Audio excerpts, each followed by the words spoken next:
Alors, bienvenue à tous à ce webinaire donc on est parti pour 45 minutes ensemble pour vous délivrer tous nos conseils pour préserver votre trésorerie en période de crise. Alors, je me présente, je suis Cécile Régnard, je suis chef de marché chez EBP Informatique. Donc, nous sommes un éditeur de logiciels de gestion français basé à Rambouillet dans les Yvelines et nous sommes créés depuis 1984. Et je suis accompagnée de Éric Ribreau et je vais le laisser se présenter. Bonjour à tous, Éric Ribreau. Je suis expert comptable et commissaire aux comptes, mais plutôt casquette expert comptable.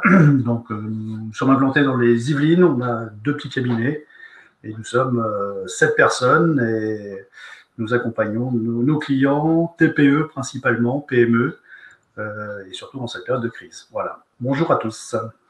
Très bien, merci Eric. Alors du coup, pour le bon déroulement du webinaire, donc on ne peut pas activer vos micros, hein, donc il y a une zone de chat, n'hésitez pas à poser vos questions si vous avez besoin. On a des personnes qui sont au chat, qui sont dans l'ombre, mais qui pourront essayer de vous répondre. Et puis, nous essaierons d'accorder 5 à 10 minutes en fin de ce webinaire pour que Eric puisse répondre à d'éventuelles questions. Ne vous inquiétez pas, donc la présentation vous sera fournie et transmise à l'issue du webinaire. Donc soit vous pouvez la retrouver dans le replay, soit normalement vous devriez la retrouver également dans un email de remerciement juste après le webinaire. Voilà. Alors, donc là, l'objectif du webinaire, pendant 45 minutes, vous donner les conseils pour préserver votre trésorerie en période de crise actuellement, puisque c'est ça qui nous intéresse aujourd'hui. Ce qu'il faut savoir, c'est que déjà en dehors d'une période de crise comme aujourd'hui, la gestion de la trésorerie, c'est le nerf de la guerre des entreprises. Il y a déjà beaucoup de défaillances d'entreprises qui sont liées à des soucis de trésorerie. Alors, forcément, aujourd'hui, plus que jamais, il faut être très, très vigilant. Et il faut, dès maintenant et au plus vite, savoir où vous en êtes pour savoir quelles actions mettre en place pour préserver à tout prix votre trésorerie. Alors, on va vous donner tous ces conseils au travers de ce webinaire. Alors, donc ici, on va vous délivrer des conseils. Donc, 6 conseils pour pour préserver votre trésorerie. Donc, tout d'abord, il faudra prendre le temps de faire un état des lieux de votre situation financière. Prendre contact avec vos clients et fournisseurs, on va y revenir. Reporter certaines échéances, donc là, on va vous les expliquer. Établir des prévisions de trésorerie. Faire appel aux recommandations de votre expert comptable et effectuer une demande pour bénéficier des aides qui sont mises à disposition. Alors, tout d'abord, pour rentrer un petit peu dans le vif du sujet, alors c'est un petit peu flou, je m'en excuse, hein, je m'en suis rendu compte tout à l'heure. Pour introduire, en fait, l'idée, ce qu'il faut retenir, c'est qu'il y a 3 graphies. Il y a tout d'abord, la première partie, c'est quand on a un flux de trésorerie qui est sain. Hein, c'est en temps normal, où les entrées d'argent sont supérieures aux sorties. Il y a un deuxième graphique au milieu, où là, c'est quand on observe des chutes de vente. Hein, donc, c'est actuellement le cas quand on est notamment en période de crise. Où là, du coup, les ventes, enfin en tout cas les sorties sont largement supérieures aux entrées. Et donc, le dernier schéma, c'est ce que l'on cherche à viser aujourd'hui. C'est essayer de limiter au maximum l'écart entre les entrées et les sorties d'argent. Aujourd'hui, en fait, je regardais tout à l'heure, il y a l'INSEE qui a publié une nouvelle mise à jour de ces informations. Et du coup, au 9 avril, donc à hier, ils estimaient la perte d'activité à moins 42%. Avec de forts contrastes sur certains services qui sont quasiment à l'arrêt. Notamment, c'est tout ce qui va être hébergement et restauration. Et puis, il y en a d'autres. Il y a d'autres secteurs qui sont à l'inverse, comme l'agroalimentaire, qui fonctionnent proche de la normale. Donc, il faut que vous arriviez à savoir, vous, dans quelle situation vous vous trouvez. Est-ce que votre activité est complètement arrêtée ou est-ce que vous arrivez à maintenir un niveau d'entrée d'argent suffisant pour pouvoir, en tout cas, assurer un niveau de trésorerie suffisamment correct. Alors, nous allons rentrer un peu plus dans les différents conseils. Donc, on va commencer à aborder le premier conseil qui est prendre le temps de faire un état des lieux de votre santé financière. Alors, pour ce faire, tout d'abord, vous pouvez consulter vos échéanciers. Alors, si vous avez un logiciel de gestion, il va vous permettre d'avoir une vue d'ensemble de vos entrées et de sorties d'argent prévues et de pouvoir piloter au mieux votre trésorerie.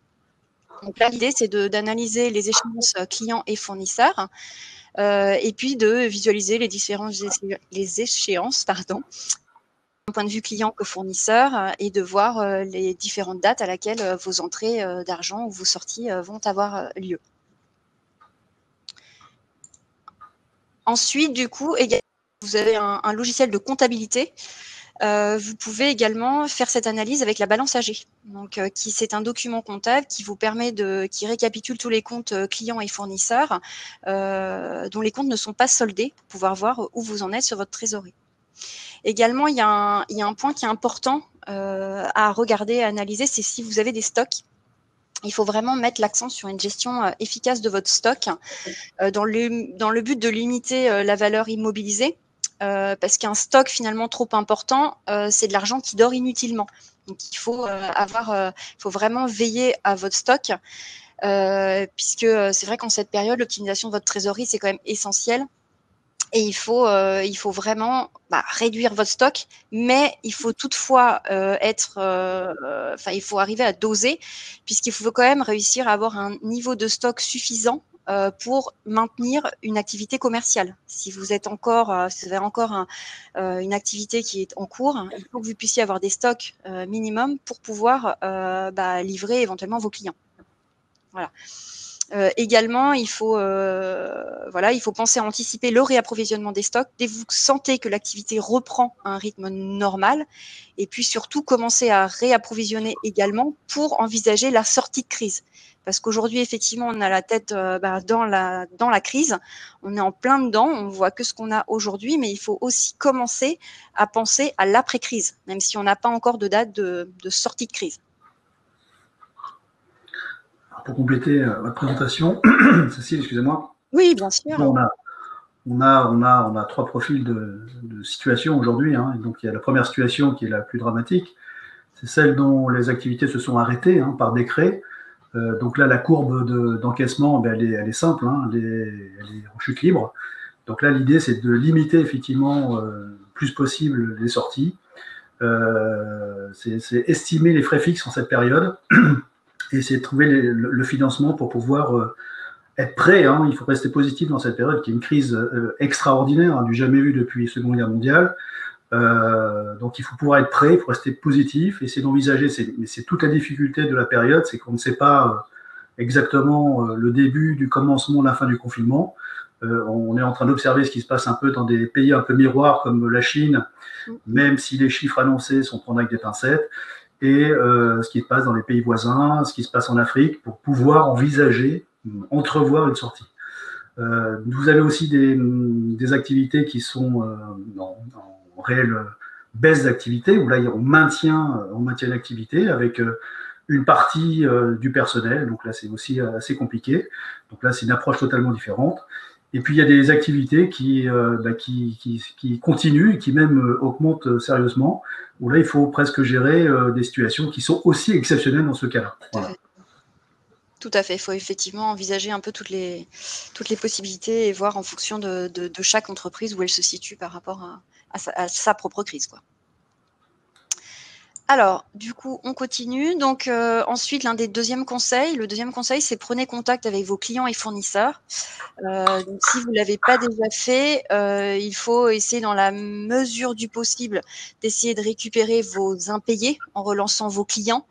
Par contre, dans les circonstances actuelles, il y a quand même beaucoup de clients qui ne pourront pas payer immédiatement. Donc, il faut essayer de voir et essayer d'analyser dans quel secteur d'activité se trouvent vos clients. Est-ce qu'ils sont complètement à l'arrêt? Est-ce qu'ils arrivent à maintenir une activité minimale pour pouvoir effectivement voir avec eux ce que vous pouvez récupérer comme financement avec eux, par rapport à leur facture qu'ils vous doivent, et puis essayer de négocier avec eux, soit de créer des moyens de paiement en plusieurs fois, pour proposer des facilités de paiement, ou de proposer un plan d'étalement afin d'anticiper les paiements à venir. Dans ce cas, il faut veiller à analyser les effets que cet étalement de paiement auront sur la trésorerie de votre entreprise. L'objectif de l'étalement du paiement, c'est de garantir un flux d'entrée, un flux de trésorerie en continu malgré la crise. Voilà. Et puis, vous pouvez avoir besoin de décaler certaines échéances aussi avec vos clients. Donc là, avec un logiciel de gestion, c'est facile de le faire et c'est facile de suivre et de relancer vos clients en douceur, on va dire. Oui. Alors, c'est vrai que la période est un peu compliquée, très compliquée. C'est pas un peu compliqué, c'est très compliqué. Il va y avoir la case, fatalement. Tout chef d'entreprise que nous sommes, hein, puisque toutes les personnes qui sont là, j'imagine, sont là parce qu'ils sont d'abord des chefs d'entreprise, ou en tout cas des responsables de services. Je crois qu'il faut garder à l'esprit qu'il faut qu'on soit tous solidaires. Alors, la politique a tout freiné, effectivement, le paiement de ses fournisseurs. C'est un choix, mais je ne suis pas sûr que ce soit la bonne formule. Parce que chacun espère aussi que ses clients vont continuer à payer. Aujourd'hui, on a un tas de dispositifs pour trouver la trésorerie qui sont proposés par le gouvernement. Autant utiliser ces mesures-là plutôt qu'essayer de faire la trésorerie sur les fournisseurs. En tout cas, je pense que c'est un mauvais calcul parce que je pense qu'au sorti de la crise, les fournisseurs se souviendront avec qui ils ont pu compter pour pouvoir exister. Le but du jeu, bien sûr, c'est que tout le monde puisse exister à la sortie de cette crise dans des meilleures conditions pour pouvoir compter avec tous ses fournisseurs, ses clients. Et c'est là qu'il faut garder cet esprit de solidarité pour qu'on essaye de préserver dans le meilleur état possible en fait, ce tissu économique parce que le retour va être compliqué, le challenge va être très compliqué. Donc voilà. Et ça, c'est vraiment une volonté qui est exprimée par les pouvoirs publics. Hein. Avec l'ordre, on est souvent en contact en visioconférence avec les pouvoirs publics pour échanger sur des difficultés que l'on a de mise en application de certains dispositifs. Et on sent de la part des pouvoirs publics qu'ils comptent en fait sur les entreprises pour qu'elles tiennent le plus possible et qu'elles soient prêtes à repartir quand le moment viendra. Voilà. Alors, j'ai mis un casque, je ne sais pas si on m'entend mieux, parce que je crois qu'il y avait des problèmes d'écho. Donc, si vous me confirmez que c'est meilleur avec ça, je garde. J'entends plus rien. C'est bon, j'entends. Okay. C'est mieux comme ça. Pas de souci, c'est moi qui avais coupé mon micro. Alors, du coup, effectivement, on est bien d'accord sur le point de la solidarité. Je pense qu'effectivement, comme vous l'avez indiqué, c'est vraiment important d'être tous solidaires. Il y a aussi donc l'aspect fournisseur où en fait il y a eu un effet où suite à l'annonce du confinement, il y a pas mal de petites entreprises qui ont eu le réflexe de se dire allez, j'arrête de payer mes fournisseurs et je garde mon argent. Et finalement, ça c'est effectivement, ça peut être problématique par la suite. Déjà, d'une part, le fournisseur peut s'en rappeler pour l'après-crise, effectivement. Et puis, pour vous, il faut quand même que vous arriviez à maintenir un niveau de stock suffisant si vous en avez, et en tout cas, de bonnes relations avec vos fournisseurs, parce qu'après l'après-crise, vous allez bien avoir également besoin de vos fournisseurs. Donc voilà, donc dans la mesure du possible, il faut honorer vos paiements et éventuellement proposer des étalements de paiement pour vous faciliter quand même la gestion de votre trésorerie également. Donc effectivement, la solidarité entre entreprises, comme vous disiez Eric, c'est vraiment une nécessité pour assurer la continuité de l'activité et de l'économie. Donc il faut vraiment rester fidèle à ses clients et rassurer ses fournisseurs. Tout à fait. Alors du coup, je ne sais pas si vous voyez les slides défiler. J'ai quelques personnes qui me disent qu'ils ne voient pas bien là, je suis dans le conseil numéro 3. Donc, on va aborder le conseil numéro 3. Ça y est, on m'a dit c'est bon, vous voyez la présentation. Donc, le conseil numéro 3, c'est de reporter certaines de vos échéances si besoin. Alors, du coup, il y a effectivement certaines échéances qui peuvent être décalées en dernier recours, ou en recours en tout cas, si on a besoin. Ça concerne notamment l'impôt direct, donc, ce qui va être l'impôt sur les sociétés, les taxes sur les salaires foncières. En matière de TVA, on vient d'avoir des informations tout récemment. Eric, si vous voulez en parler. Oui. Alors, en TVA, il n'y a pas de dérogation pour le paiement de la TVA. Donc, les entreprises sont censées faire leur déclaration de TVA et de payer la TVA quand elle est due, bien sûr, en sachant qu'en cas de crédit de TVA, les pouvoirs publics font le nécessaire pour que les gens soient remboursés au plus vite. Les pouvoirs publics aussi ont conscience que c'est compliqué aujourd'hui, que la tenue même de la comptabilité peut être compliquée. On n'a pas forcément les pièces, on n'a pas forcément les éléments pour tenir une comptabilité et donc calculer à juste titre la TVA, et que les gens ont sûrement d'autres préoccupations que la comptabilité purement.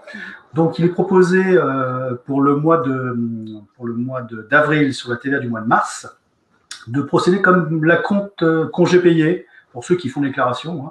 C'est-à-dire que donc vous avez la possibilité soit de payer un acompte de 80% de la déclaration du mois de février, qui serait le mois, on va dire, normal, 80%, à partir du moment où vous avez continué votre activité. S'il s'avère que sur le mois de mars, votre activité a baissé d'au moins 50%, vous pouvez constituer un acompte de 50% de la TVA du mois de février. Voilà.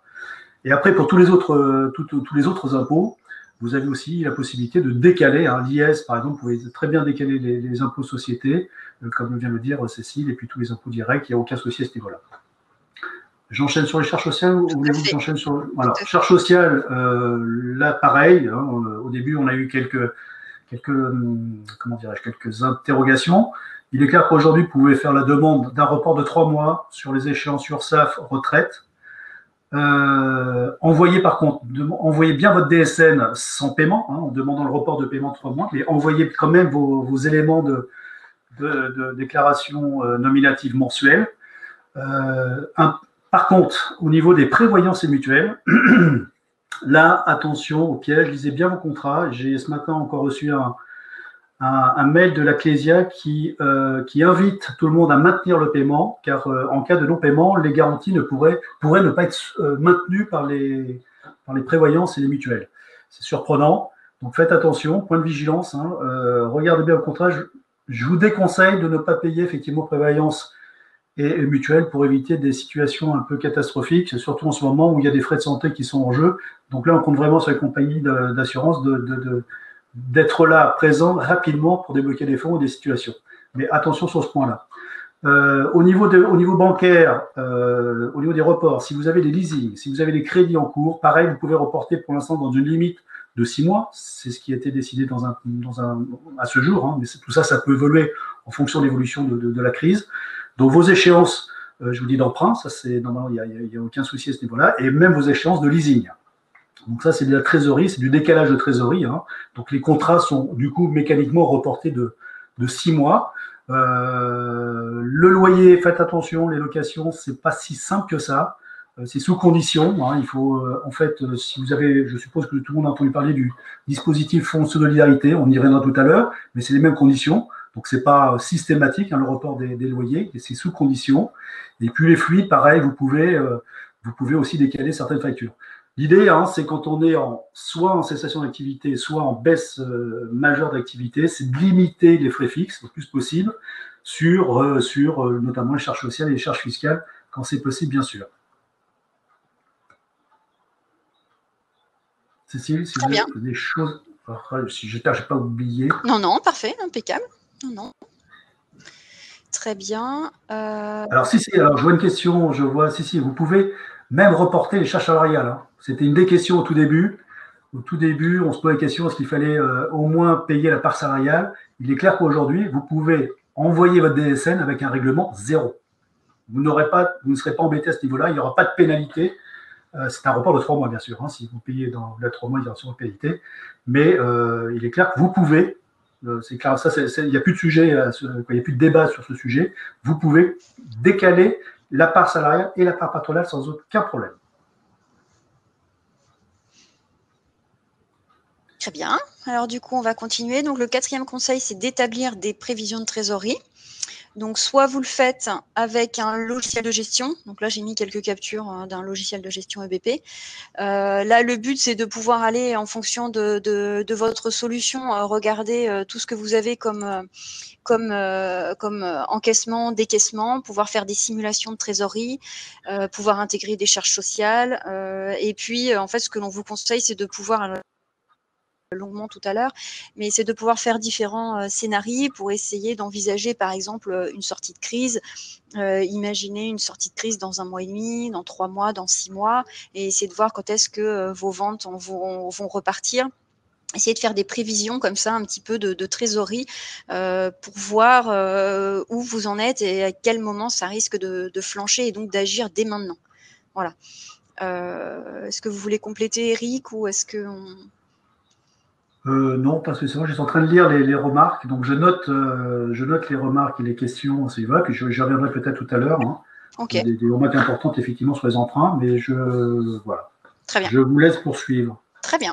Du coup, de toute façon, après, ça va être. Je vais vous laisser la parole puisque le 5e conseil, c'est de faire appel aux recommandations d'un expert comptable. Et là, vous allez pouvoir très largement nous en parler.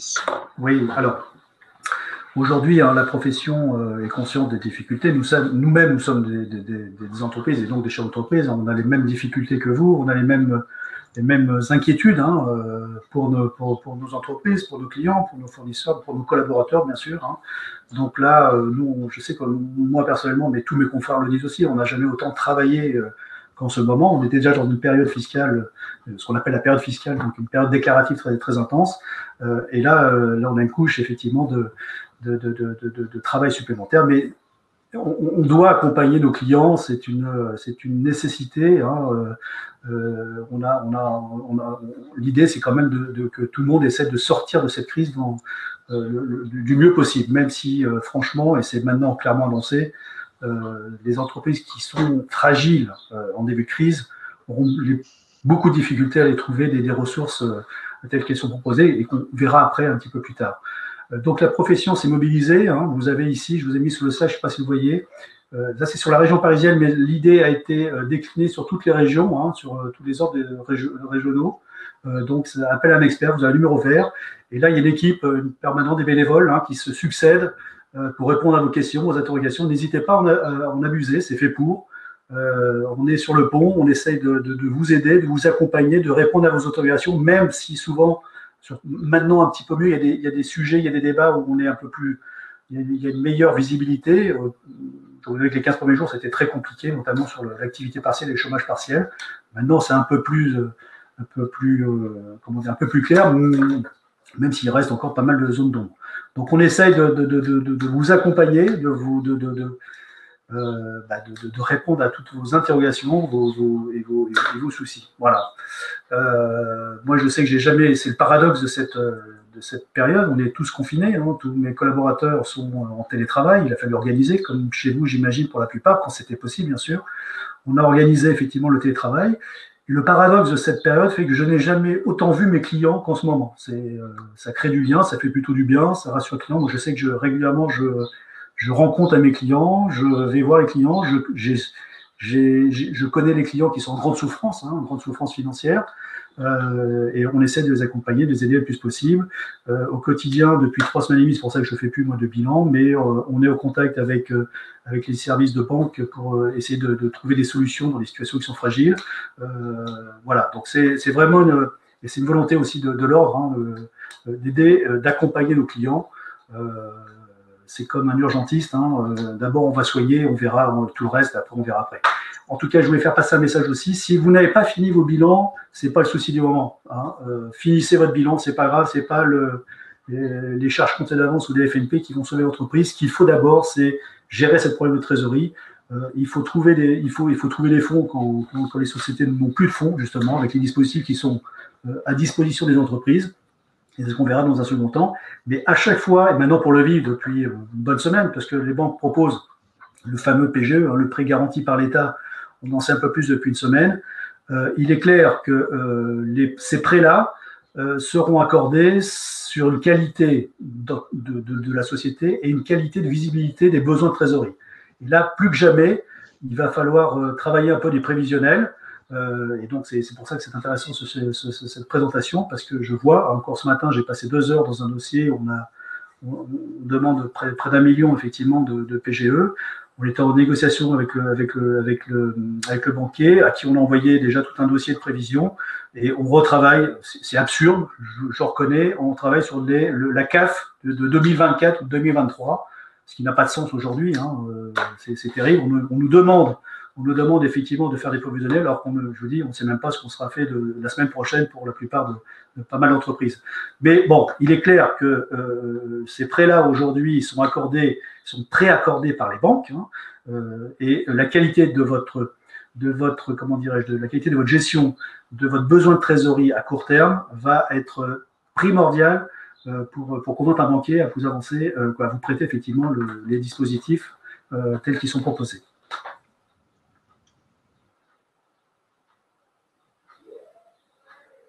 Je crois que vous avez coupé votre micro encore. Oui, je viens de le couper.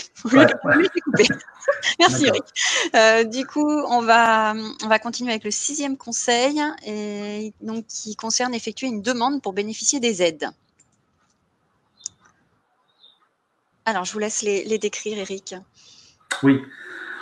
Alors, on va les passer par ordre de priorité, ou enfin chronologique. Hein. Le premier dispositif, c'était l'activité partielle. Alors, pour ceux qui ont des salariés et qui ont soit continué une activité, soit partiellement, soit en totalité, en globalité, il y a ce premier dispositif d'activité partielle qui était très compliqué à mettre en place. On a eu des tas d'interrogations. Donc aujourd'hui, tout ça, c'est à peu près bien arrêté. Donc il faut passer par une plateforme. Hein.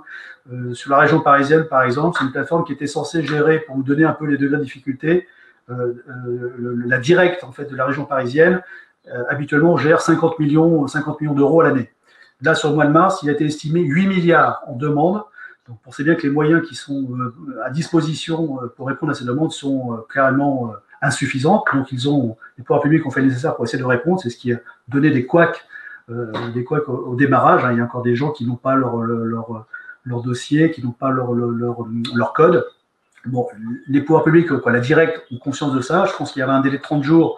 A priori, ça va être prorogé pour les dossiers qui sont buggés, on va dire. Hein. Bon, mais ça, là, je vous invite à vous rapprocher de votre expert comptable ou de votre conseil ou de votre société qui établit parce qu'il n'y a pas que les experts comptables qui font des payes, il y a aussi une société d'édition de paye. Le dispositif est assez simple. C'est simple. C'est bien grand mot. Hein. Il y a la notion d'heures chômées et puis les gens sont indemnisés sur un coût horaire qui est calculé comme l'indemnité de congé payé, comme la base en fait des indemnités de congé payé. Donc c'est assez complexe, mais en tout cas ça marche bien. Beaucoup de dossiers. Faites attention. L'activité partielle aujourd'hui, tous les dossiers en demande sont acceptés, mais il y aura de la part de la directe qui aujourd'hui n'a pas les moyens de vérifier compte tenu de l'état d'urgence de la situation, n'a pas les moyens de vérifier la qualité effectivement des demandes. Il y aura des contrôles a posteriori de la directe, comment, qui, on n'en sait rien, sûrement avec l'URSSAF, sûrement la directe elle-même, mais il y aura des contrôles a posteriori, vérifier effectivement que les gens sont bien éligibles justement à ce dispositif en activité partielle, et que malheureusement la patrouille verra à ce que s'il y a eu des défauts effectivement de situation, elles seront réparées. Donc faites bien attention, étayez bien votre dossier au niveau des motifs de mise à disposition dans l'activité partielle. Excusez-moi, je perds mes mots, puisque pour l'instant tout le monde, grosso modo, est accepté dans ces dossiers. Souvent, quand il y a des refus, c'est qu'il manque des informations ou des incohérences du dossier. C'est souvent le cas, mais très souvent, les dossiers sont assez acceptés. Hein. Mais par contre, les contrôles se feront a posteriori quand on n'en sait pas, et je vous dis, les moyens, on n'en sait pas. Ça, c'est un premier dispositif qui maintenant est un peu plus clair et qui marche plutôt bien. C'est les demandes d'indemnisation maintenant qui vont être lancées ou qui sont déjà lancées, et on a déjà pas mal de choses. Alors, les aides, je lis en même temps les défilements. Justement, on viendra, je fais un petit lieu sur les sociétés qui sont en redressement judiciaire, qui sont en plan de sauvegarde, ceux qui sont les sociétés qui sont sorties du plan de redressement, mais qui sont en situation de continuation. Effectivement, c'est des tas de sujets qui sont brûlants. Au niveau du deuxième dispositif, et qui est le sujet, qui est l'actualité en ce moment, c'est le prêt PGE. C'est un prêt, comme le dit son nom, qui est garanti, c'est PGE, hein, c'est un prêt garanti par l'État. C'est-à-dire que c'est l'État qui est garant, mais c'est un prêt qui est fait au niveau de votre banque. C'est la banque qui prête de l'argent. C'est garanti à hauteur de 90%, garanti par l'État. Et 10%, les 10% supplémentaires, les 10% restants, c'est à la charge de la banque. Pardon, excuse-moi. Il n'y a aucune garantie ne sera demandée aux dirigeants, aucune caution personnelle, aucune hypothèque sur un bien. C'est interdit, hein, ce dispositif interdit ce genre de choses. Autrement dit, c'est les banques qui vont décider. Hein, il faut d'abord passer par la banque pour avoir sur une chose. La BPI intervient après. Il faut d'abord se rapprocher de sa banque, négocier avec elle des montants possibles effectivement de prêts, en sachant, hein, je vais le rappeler rapidement, c'est un prêt dont la limite ne dépasse pas 25% du chiffre d'affaires annuel. Alors 2019, hein, si vous n'avez pas encore fini votre bilan, vous pouvez demander à votre expert comptable qui vous fasse une attestation Le son est coupé. Non, ça marche? Je vois son coupé. Non, vous inquiétez pas, Eric. Non, c'est bon, d'accord. Donc, il faut j'en étais où? Il faut demander, oui, il faut demander une attestation BPI et ensuite, il faut négocier avec votre banque puisque c'est elle qui va préaccorder cette banque-là. D'accord? Quoi, ce prêt-là. C'est un prêt qui est différé au niveau du paiement d'1 an. C'est un prêt qui peut être sollicité jusqu'au 31 décembre de cette année. Donc, vous pouvez demander plusieurs couches, hein, dans la limite, bien sûr, de 25% de votre chiffre d'affaires. Et à chaque fois, chaque tranche en fait de fonds qui seront distribués, prêtés du moins, hein, excusez-moi, des fois j'utilise des verbes qui ne sont pas appropriés, bénéficieront aussi du différé de 12 mois. Autrement dit, si vous faites un premier prêt, une demande de prêt en avril, celui-ci sera remboursé à partir du mois d'avril 2021. Et si d'aventure vous demandiez en août une deuxième tranche de prêt, le différé commencera à partir du mois d'août, donc vous commencez à payer à partir d'août 2021. C'est un taux zéro pendant la première année, hein, donc il n'y a pas de frais, le taux est à zéro, il y a juste le taux de garantie, hein, garantie BPI, qui est de 0,25. Au bout de 12 mois, vous avez deux solutions, ou vous remboursez l'intégralité des sommes qu'on vous avancées un an auparavant, ou vous pouvez lisser le remboursement sur une période maximale de 5 ans. Un taux à déterminer, je crois que ce taux aujourd'hui est indexé sur l'Euribor, mais comme l'Euribor était négatif aujourd'hui, le taux est négatif par cet index-là, donc on en saura un peu plus dans un an, mais en tout cas il est déjà indexé sur un Euribor, je ne sais plus lequel exactement, mais on en saura un petit peu plus dans un an. Aujourd'hui, on a, ce que je vois dans la réalité, on a 3 profils de clients, hein, qui demandent ce genre de prêt. On a les gens pour qui tout va bien, qui sortent régulièrement des bilans positifs, qui ont un peu de trésorerie, qui ont pléthore pour certains. Ceux-là n'auront aucune difficulté à aller solliciter des fonds supplémentaires dans ce dispositif-là. Vous avez un deuxième type de client, d'entreprise, du moins, qui ces derniers temps a sorti des bilans quelquefois compliqués, avec des pertes l'année N-1 ou l'année N-2, surtout quand on connaît tout ce qu'on a traversé ces dernières années. Là, il est clair que ça va être au cas par cas. Et là, il va falloir se battre effectivement pour convaincre le banquier qu'il vous accorde les fonds. D'où la nécessité effectivement de bien cibler son besoin de trésorerie sur les 6 mois à venir, hein.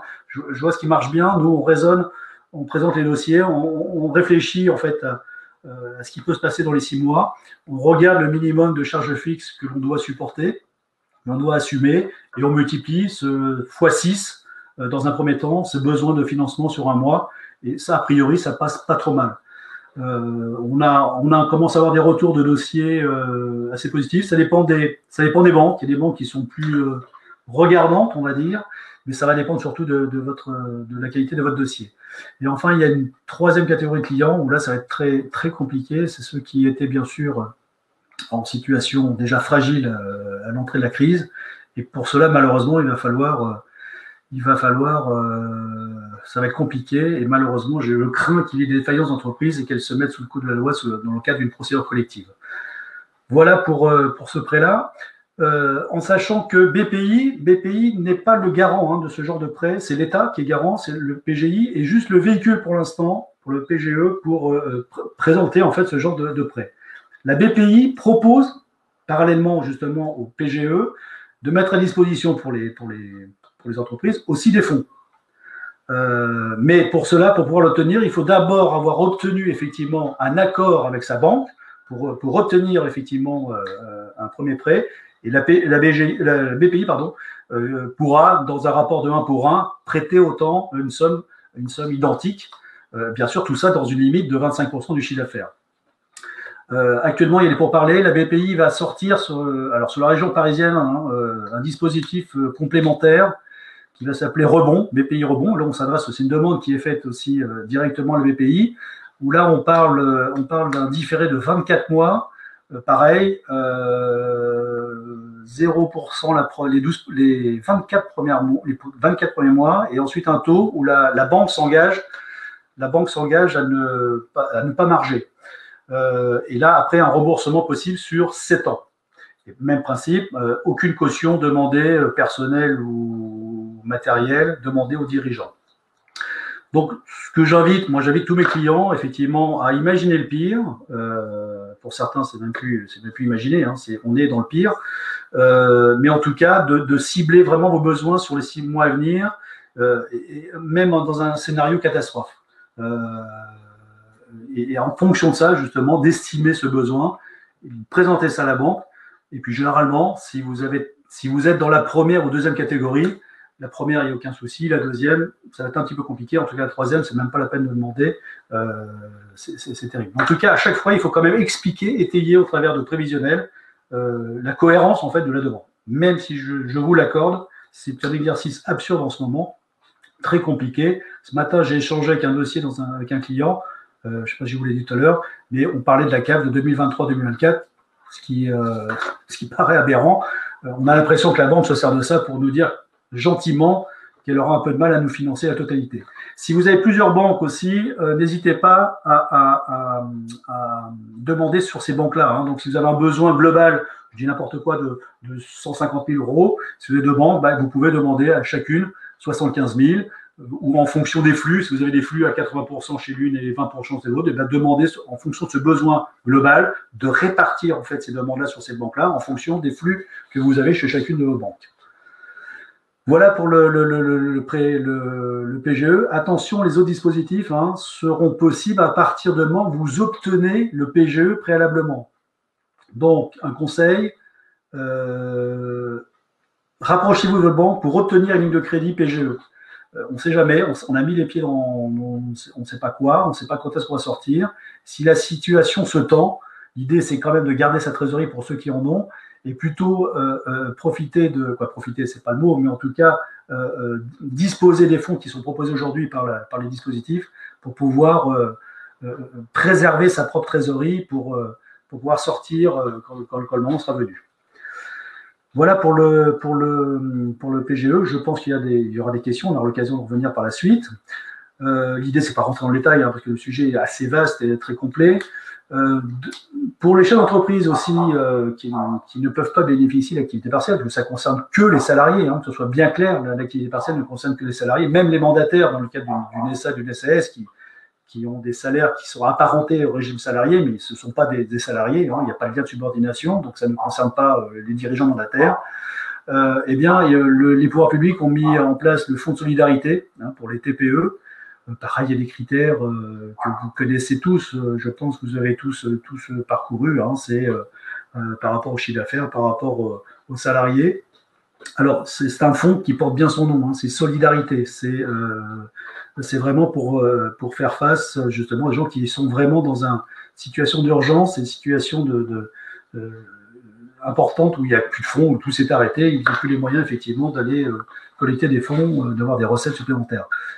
Donc, la limite, les 1 500 €, ce n'est pas un montant forfaitaire, c'est une limite. C'est une limite. Alors, qui va dépendre effectivement de la baisse de votre chiffre d'affaires. Il est clair qu'il n'y a pas grand monde. Pour l'instant, sur le mois de mars, il n'y a pas beaucoup de monde alors ceux pour lesquels effectivement il y a une baisse d'activité de 50% ou il y a une arrêt d'activité, il est clair que là, ils pourront prétendre. Mais pour autant, pour les autres, si vous n'avez pas eu de baisse d'activité d'au moins 50%, vous n'allez pas avoir grand-chose. Pour ceux qui vont essayer, alors ça passe par un dispositif qui est impôt.gouv personnel, mais attention, ça s'adresse à l'activité professionnelle. Autrement dit, si vous êtes gérant d'une SARL, si vous demandez effectivement le dispositif, ça va être sur votre compte impôt.gouv personnel, mais le RIB que vous avez donné, c'est le RIB de votre société. L'argent est versé à la société ou à l'entreprise professionnelle. Pourquoi c'est passé par impôt.gouv particulier? Parce que pareil, pour faire face à la multitude des demandes, c'est un dispositif qui est capable d'absorber toutes les demandes. C'est un peu le paradoxe. On s'est demandé s'il fallait fournir un RIB personnel parce qu'on était sur impôt.gouv perso, particulier. En fait, pas du tout. C'est vraiment destiné pour les entreprises à ce niveau-là. Et ça marche par sirène, c'est-à-dire que vous pouvez demander effectivement le dispositif, bénéficier du dispositif par numéro de sirène. Autrement dit, si vous avez une société avec plusieurs établissements, il faut le demander qu'une fois. Donc voilà pour le Fonds de solidarité. Je pense que vous avez aussi un certain nombre de questions. On y reviendra par la suite. Oui. Du coup, on va on va peut-être avancer. D'ici quelques minutes, ça va couper. Enfin, on a encore un petit peu de temps. Mais du coup, je propose, Eric, qu'on avance un petit peu. Vous regardez un petit peu. Allez-y. Je suis un peu bavard. Et puis, juste, je voulais vous parler très, très brièvement de l'accompagnement de BP, mais très, très rapidement. Du coup, on a notre chaîne YouTube où vous pouvez retrouver différents tutoriels sur le report des échéances dans les logiciels de gestion commerciale et de comptabilité. Savoir comment effectuer une prévision de trésorerie. Donc ça, c'est pareil, vous avez des tutoriels. Et puis également différents articles sur le blog de BP avec les 7 conseils pour préserver votre activité. On a également publié là tout dernièrement des informations sur la TVA dont on a parlé tout à l'heure. Voilà, très très brièvement, je vais laisser la parole à Eric qui pourra répondre à quelques-unes de vos questions avant que l'on se quitte. Alors, comment fait-on pour le jeu des questions-réponses? Alors, du coup, on avait quelques questions sur les associations de loi 1901. Je ne sais pas si vous avez des réponses. Avec deux salariés. A priori, c'est possible. Il faut juste savoir, le problème, c'est que techniquement, il faut avoir un numéro de sirène et il faut avoir déposé ses déclarations en préfecture. Mais pour les associations, les fondations, c'est possible. Hein. Toutes ces aides-là sont possibles. D'accord. Que ce soit pour le fonds, que ce soit pour le PGE et pour que ce soit pour l'activité partielle à partir du moment où ces structures ont des salariés. On a une personne qui disait que hors coronavirus, on pouvait demander un échelonnement en 6 fois pour payer la TVA. Aujourd'hui, la personne a essayé, mais ça n'a été refusé. Pourquoi? Je sais, aujourd'hui, on déplore. Hein, c'est compliqué. On déplore des comportements, des réactions des banques qui ne jouent pas le jeu, visiblement. Hein. Donc, normalement, c'est sans frais. Hein. Tous ces décalages, c'est sans frais. Les banques se sont engagées à ne pas mettre de frais. Donc, là, il faut remonter l'information un peu plus haut. Il faut expliquer qu'effectivement, a priori, ce n'était pas ce qui est prévu dans le dispositif. Il était possible, sans frais et sans pénalité, de pouvoir décaler vos échéances sans aucune difficulté. Bon, bah, écoutez, on essaiera de... Je ne sais pas si ça va couper. Il nous reste 1 minute. On va essayer de répondre à quelques questions. Et puis, si on ne peut pas, on essaiera peut-être de les mettre dans notre... Les SARL, SAS, je lis en même temps, les SAS, les 1500, pareil, SARL, SAS, ça se joue, hein, vous pouvez prétendre, mais attention, c'est la société hein, qui touche les 1500 €. Si vous êtes co-gérant, c'est une fois, c'est pas 2 fois. Hein. Par exemple, les SI ne rentrent pas dans le dispositif. Quelles aides pour les SI ne perdront pas le loyer? Pour l'instant, il n'y a pas grand-chose pour les SI. En tout cas, ça rentre pas, tout ce qui est SI ne rentre pas dans le dispositif. On parle au bilan pour ce 31-12. Le délai a été rallongé comme demandé. Oui, alors le délai au niveau des déclarations professionnelles, pour l'instant, sont repoussés au 31 mai, mais c'est en cours de négociation. Il est prévu courant juin, voire fin juin, peut-être début juillet. On ne sait pas trop, tout ça, c'est en cours de négociation. Alors, pour les outils de trésorerie prévisionnelle, nous, on a effectivement dans nos solutions des outils de trésorerie. Hein, donc, n'hésitez pas à vous rapprocher de votre conseiller EBP ou de votre revendeur qui peut éventuellement vous proposer des outils pour bien gérer votre trésorerie. Hein. Alors, attention aussi, hein, pour demander des dispositifs, il faut être à jour de ces obligations déclaratives et paiements sociales et fiscales avant le 16 mars. Hein. Si vous étiez en retard, si vous étiez déjà en retard, en difficulté au niveau de vos obligations, ça ne marche pas. Sauf avoir des moratoires. Si vous aviez convenu des moratoires, ça passe. Quoi, ça passe, vous pouvez demander, c'est éligible. Hein. Pour les sociétés qui sont en redressement, le PGE, c'est pas possible. C'est en liquidation, n'en parlons pas. Les sociétés qui sont en plan de continuation, qui payent effectivement leurs échéances et qui se retrouvent en difficulté, effectivement, sont éligibles au PGE. Donc, n'hésitez pas, c'est possible. Ça, là-dessus, c'était tranché. Mais après, il va falloir se battre pour expliquer pourquoi, pour déterminer le montant des fonds disponibles. Oui, alors pour l'aide, c'est vrai qu'on n'est pas rentré dans le détail parce que ça va trop vite. Donc, il y a un bénéfice. Hein. Il y a un bénéfice au-delà duquel vous ne pouvez pas prétendre. Et dans les sociétés, on neutralise les rémunérations du dirigeant, du gérant notamment. Quoi d'autre président SAS, salarié, que dois-je... Après, je vois des gens qui disent au revoir. Au revoir. Mais écoutez... on a déjà... Rapprochez-vous de vos partenaires. J'aurais tendance à dire, rapprochez vos partenaires qui sont là pour vous aider, qui vous donnent les outils Hein, plus que jamais, là, je crois que là, vous pouvez compter sur partenaires qui vous mettent à disposition des outils qui vous permettront de justifier votre besoin de trésorerie pour notamment le cas du PGE. Et puis, nous concernant notre gestion pour la paroisse, n'hésitez pas à solliciter, bien sûr, les experts comptables. On est là pour ça, votre ordre, l'ordre des experts comptables de votre région. On est à votre disposition, on est là pour répondre à vos inquiétudes et à vos interrogations. Alors, moi, de mon côté, j'avais juste un dernier point à voir avec vous. On va mettre dans la partie sondage, un petit sondage en matière de gestion de la trésorerie. On voulait savoir si vous seriez prêt à nous aider. On voudrait mettre en place des indicateurs de pilotage et on a besoin de participants. Donc, il y a un petit sondage qui est publié sur la droite. Donc répondez à la question favorablement si vous voulez nous aider. Le but c'est de ne pas vous faire prendre trop de temps, mais en tout cas de nous aider à mettre à la disposition de nos clients et de nos revendeurs des indicateurs de pilotage qui pourraient être utiles pour votre entreprise. Donc n'hésitez pas à répondre au sondage. On va le laisser encore un petit peu. Puis en tout cas, nous on vous remercie avec Eric. On espère que vous avez Merci à vous. de réponses à vos questions. Donc, je le répète, la présentation sera diffusée après dans le replay ou par mail. Et voilà, et toute l'équipe EBP et tous les experts comptables, les urgentistes experts comptables sont là et sont prêts à vous aider également. Je voudrais finir sur une touche optimiste. Hein. Il faut garder espoir, bien sûr, soyez confiants. Vous savez, c'est en période de rupture qu'il y a des choses intéressantes qui peuvent. C'est peut-être un mal nécessaire. Voilà ce qui se passe aujourd'hui. La machine s'est arrêtée, ce qui était complètement concevable. Eh bien, imaginons un futur un peu différent. C'est le moment ou jamais de réfléchir sur peut-être de nouvelles dispositions, de nouvelles relations. Et je trouve que voilà, il faut essayer de positiver. En tout cas, programmez-vous à la sortie de crise. Faites en sorte que ça reparte fort et très bien pour vous. Voilà. Donc, faites attention à vous, protégez-vous, protégez vos proches, et puis courage, et puis surtout ne perdez pas espoir. En tout cas, il y a un tas de dispositifs aujourd'hui qui est là pour vous aider, vous accompagner. Il y a des tas de structures qui sont là aussi pour vous aider humainement. Hein. C'est d'abord une épreuve humaine avant tout. Et puis pour le reste, eh bien, écoutez, on essaiera tous ensemble de gagner cette crise.